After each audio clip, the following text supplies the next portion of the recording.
হ্যাঁ, আপনি ঠিকই বলছেন। আমার মনে হয় না তহিদ হৃদয় আর টি-20 টিমে জায়গা পাবে as long as team management যদি লিটনকে ব্যাক করে। লিটনের যে পারফরম্যান্স যদি লিটন টিমে টিকে যায় তাহলে আমি তহিদ হৃদয়ের জায়গা দেখছি না টিমে। কারণ মেহেদী হাসান মিরাজ তার যে পজিশন নামছে তিনি ওইখানে তিনি যথেষ্ট ভালো সার্ভিস দিচ্ছে, ইয়েস।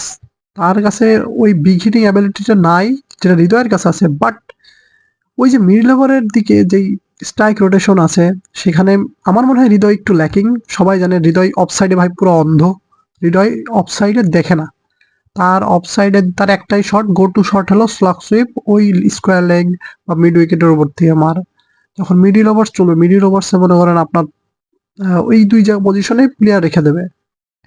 সাম্প্রতিক সময় এমনই হচ্ছে, হৃদয়কে ট্র্যাপ করার একটাই জায়গা মিডিল ওভার্সে যদি হৃদয় থাকে তাকে যদি ওই তার সিঙ্গেল স্কোরিং অপশন যদি বাদ দিয়ে দেওয়া যায়, সে তো সোজা কোনো মানে স্ট্রেট বলেন লং অন লং অফ এখান থেকে সে কোনো মানে সিঙ্গেল নিতে পারে না।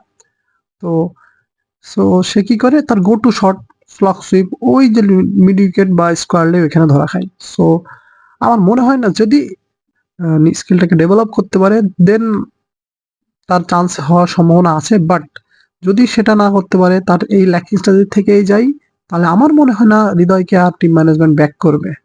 কারণ মিডিল ওভার্সে মোস্ট ইম্পর্টেন্ট থিং আপনাকে বাউন্ডারি তো মারতে হবে, প্লাস তার সাথে আপনাকে স্ট্রাইক রোটেশনও ভালো করতে হবে। এই ম্যাচে মিরাজের খেলাটা দেখলে বুঝতে পারবে মিরাজ সিঙ্গেল নিচ্ছে সাথে সাথে অড বাউন্ডারিও মারছে।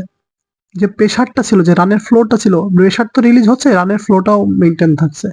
আর শামীম জাকের যে সার্ভিসটা দিচ্ছে আমার মনে হয় না টিম ম্যানেজমেন্ট শামীম আর জাকেরকে বাদে একাদশ সাজাবে আর কি। সো আর বোলারদের জায়গা অনেকটা শর্ট আউট। আমাদের যত পেস বোলার আছে, পেস বোলার গুলো আমরা রেস্ট দিয়ে দিয়ে খেলালো, ওইখানে তো আর হৃদয় ঢুকতে পারছে না, ওইখানে বোলার ঢুকবে। তো আমাদের যত বোলার আমাদের ফ্রন্ট-লাইন বোলারদেরও রেস্ট দেওয়া যাবে এমন অবস্থা। শরীফুলকে আমরা এই সিরিজে নিই নাই, মুস্তাফিজকে আমরা নিই নাই, তা আমাদের বোলিং পারফরমেন্স মারাত্মক লেভেলের ভালো হয়েছে।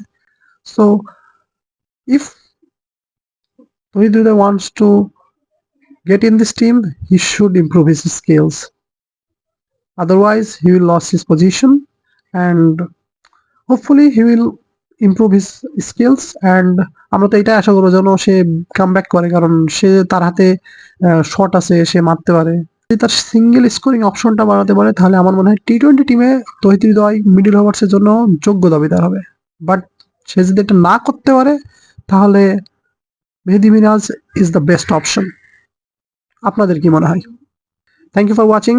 Make sure you subscribe my channel, and if you are viewing this from Facebook or TikTok, make sure you follow my page or my account, and see you দেখা হবে পরবর্তী কোনো ভিডিওতে। আল্লাহ হাফেজ।